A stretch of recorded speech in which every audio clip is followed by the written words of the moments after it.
चलो अब आगे का देखते हैं। ये वाला देखें क्या, अंतःसहजीविता से बने अंग। अंतःसहजीविता का मतलब क्या होता है, सहजीवी मतलब साथ साथ जीने वाले, ठीक है।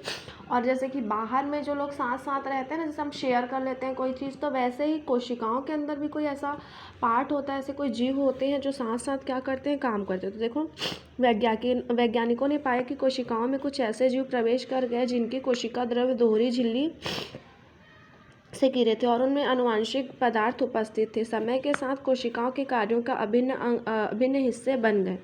माइटोकॉन्ड्रियम एवं क्लोरोप्लास्ट ऐसे ही कोशिका अंग है, मतलब सहजीविता से क्या करते हैं, काम करते हैं। मेजबान मतलब क्या होता है, जो घर मालिक, जो घर वाला रहता है उसको क्या बोलते हैं, होस्ट बोलते हैं, ठीक है। कोशिका को माइटोकॉन्ड्रिया जैसे जीव से ऊर्जा और क्लोरोप्लास्ट जैसे जीव से पोषण मिलने लगा। इन जीवों के मेजबान कोशिकाओं से रहने के लिए सुरक्षित स्थान प्रदान हुआ। जैसे कि ये जो घर वाला है उसको कुछ चीज़ उसको मिलने लगी, एनर्जी मिलने लगी, ये क्या था, गेस्ट था, और दोनों साथ साथ जीवन यापन करने लगे, इसलिए इसको क्या बोलेगा, अंतः सहजीविता। सहजीविता मतलब साथ साथ जीवन यापन किया, लेकिन कहाँ किया, कोशिका के अंदर किया, इसलिए अंतर, ठीक है। फिर है माइटोकॉन्ड्रिया। माइटोकॉन्ड्रिया को क्या काम है, बहुत इंपॉर्टेंट है, ये देखिए। अलग अलग कोशिकाओं में विभिन्न आकृतियों के माइटोकॉन्ड्रिया होते हैं, जैसे गोल, छड़नुमा, शाखित आदि। ये केंद्रक से 6 से 10 गुना छोटे होते हैं, मतलब एकदम छोटे होते हैं।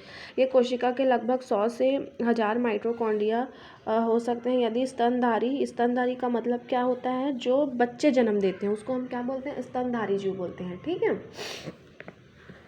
कोशिका को उदाहरण लें, उनमें उपस्थित सारे माइटोकॉन्ड्रिया को मिला दे, वह उसमें कोशिका से 15 से 20% भाग क्या करता है, घेर लेता है। अब इसका काम क्या होता है, देखो। माइटोकॉन्ड्रिया श्वसन क्रिया में माइटोकॉन्ड्रिया की महत्वपूर्ण भूमिका होती है। ये कोशिकाओं की जैविक क्रियाओं का ऊर्जा स्रोत बने रहते हैं। आनुवंशिक पदार्थों के होने से माइटोकॉन्ड्रिया विभाजित होता है और आनुवंशिक गुण एक पीढ़ी से दूसरी पीढ़ी तक पहुँचाते हैं। मतलब देखो, पैकेटिंग करने का काम हो गया, फिर एक जगह से दूसरी जगह तक कौन पहुंचा रहा है, ये माइटोकॉन्ड्रिया पहुंचा रहा है, ठीक है।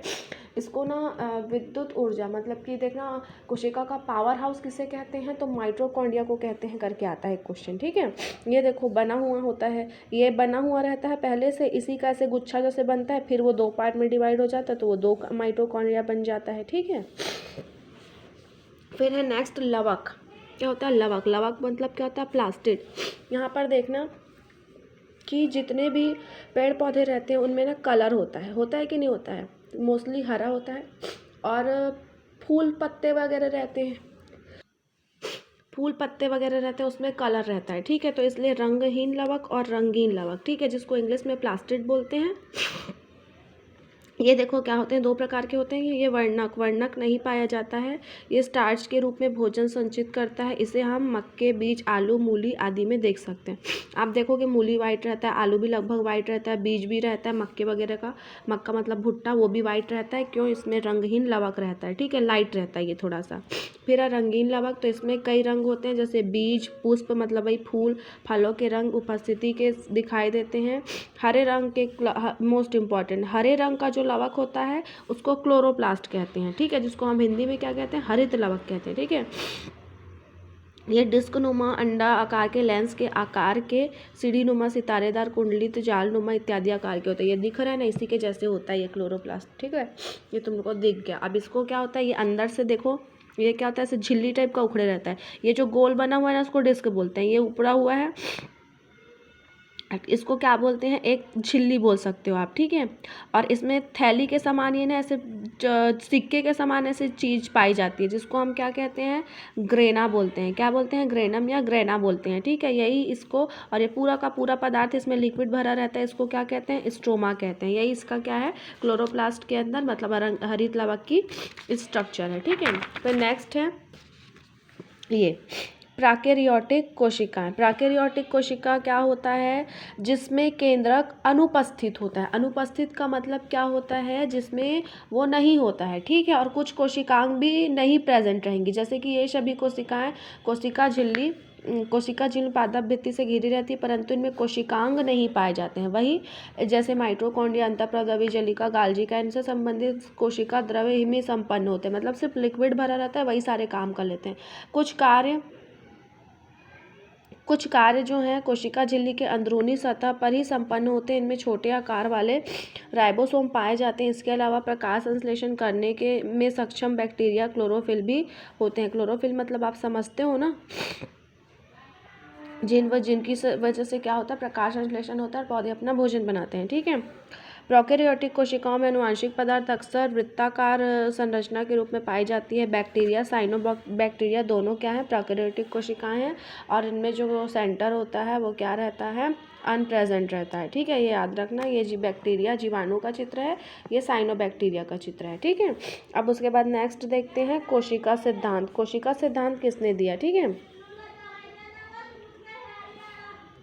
ये देखो, बहुत समय तक लोगों को यह धारणा थी कि जीवों का निर्माण मिट्टी, हवा और पानी से होता है, लेकिन कई सालों के वैज्ञानिक के शोध के फलस्वरूप इस बात का खंडन हुआ कि मगर सवाल था कि ये कौन सी इकाई है जिससे ये जीव बनते हैं, उसकी शारीरिक संरचना का निर्माण कैसे होता है। ठीक है, तो 200 साल पहले जीवन की इस इकाई की खोज दिशा में कई प्रयास किए जा रहे थे। कुछ वैज्ञानिकों जैसे मैथियास जैकब्स लिडेन और थियोडोर स्वान ने, ये याद रखना ना, स्वीडन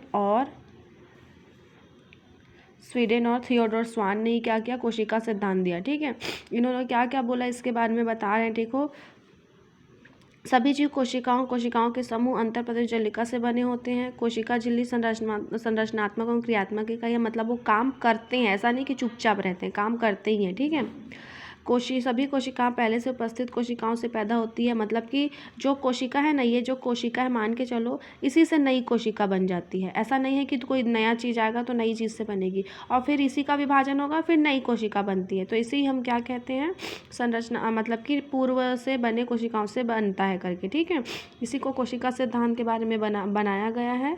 और आगे देखते हैं, कोशिकाएँ अक्सर छोटी होती है, बड़ी क्यों नहीं। तो यहाँ पर देखो, कोशिकाओं का अक्सर छोटा आधार देख पाना मतलब मुश्किल होता है। तो यहाँ पर देखो क्या है, इसके बारे में देखो कि हमने पढ़ा है कि कोशिकाओं में विभिन्न पदार्थ जैसे पोषक पदार्थ, उत्सर्जी पदार्थ, गैसों आदि का आवागमन होता है। यह आवागमन कोशिका झिल्ली के सतही क्षेत्र से होता है। विभिन्न पदार्थों का आवागमन कम दूरी कम समय में होता है, तो ऊर्जा भी कम खर्च होती है। मतलब समझ रहे हो ना कि कम छोटी चीज़ है, छोटा बैग है तो उठाने में कम ऊर्जा लगेगी, बड़ा बैग है और उसको लाने ले जाने में ज़्यादा समय लगेगा। तो वैसे ही कोशिकाएं भी हैं, तो वो लाने ले जाने में सहूलियत हो, इसलिए कैसे क्या करते हैं, इसको छोटा करते हैं। ठीक है, यदि कोशिकांग गोल हो तो उसके बढ़ने सतही क्षेत्र में वर्गानुमा गुणक वृद्धि होती जाती है, बोलते हैं। ठीक है, चलो ये ना बेटा मैं आपको समझाऊंगी तब भी से समझ नहीं आएगा तो इसको छोड़ दो। ये आपका चैप्टर आज से कंप्लीट हुआ। इसके बाद के जो क्वेश्चन बचे हुए हैं वो भी आज मैं भेज देती हूँ, और ये चैप्टर कंप्लीट अब से कंटिन्यू पढ़ेंगे। ओके।